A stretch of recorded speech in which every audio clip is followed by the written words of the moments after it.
Hello बच्चों, आज मैं आपको पढ़ाने जा रही हूँ आपकी कक्षा का पाठ 16 भोर और बरखा, जिसकी लेखिका मीराबाई है, के प्रश्न उत्तर। सबसे पहले देखते हैं अति लघु प्रश्न उत्तर। पहला प्रश्न है, मीराबाई जी के अनुसार माँ यशोदा क्या कर रही है? तो उत्तर है, मीराबाई जी के अनुसार माँ यशोदा श्री कृष्ण को तरह तरह का प्रलोभन देकर उठाने का प्रयास कर रही है। प्रश्न नंबर 2 है, सावन के महीने में मीरा को किसके आने का आभास होता है? उत्तर है, सावन के महीने में मीरा को श्री कृष्ण के आने का आभास होता है।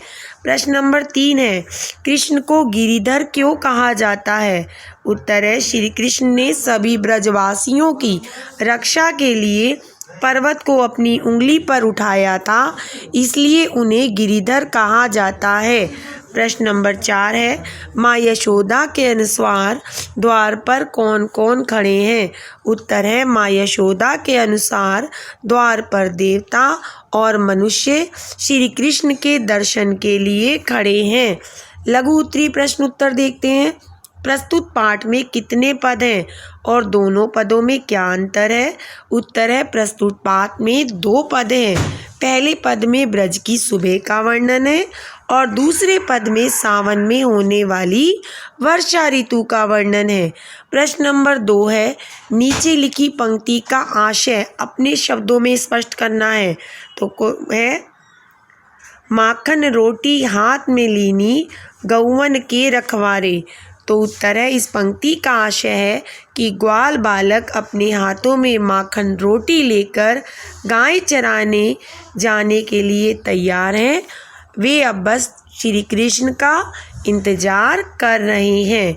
प्रश्न नंबर 3 है, पढ़े हुए पद के अनुसार ब्रज की भोर यानी सुबह का वर्णन कीजिए।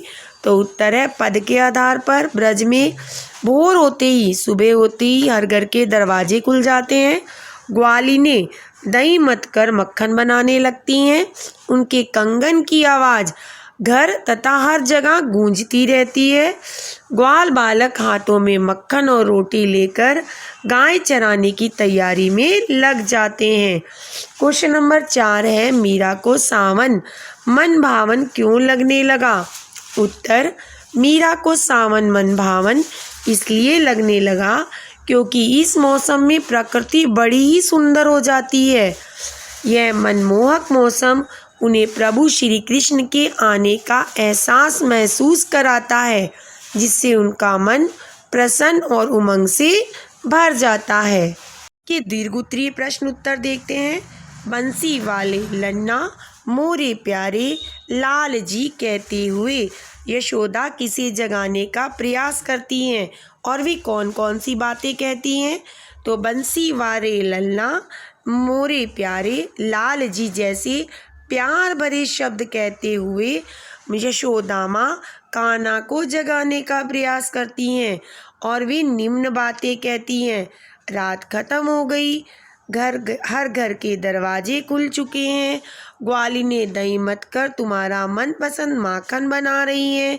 हमारे द्वार पर सभी देव और मानव तुम्हारे दर्शन के लिए खड़े हैं। तुम्हारे सब दोस्त हाथ में माखन रोटी लेकर तुम्हारा इंतजार कर रहे हैं ताकि वे गायें चराने जा सकें। पाठ के आधार पर सावन की विशेषताएं लिखिए। तो उत्तर है, सावन आते ही गर्मी का प्रकोप कम हो जाता है। ऐसे भी लिख सकते हैं, सावन के मौसम की निम्नलिखित विशेषताएं हैं। 1, सावन आते ही गर्मी का प्रकोप कम हो जाता है। चारों तरफ घने बादल छाने लगते हैं।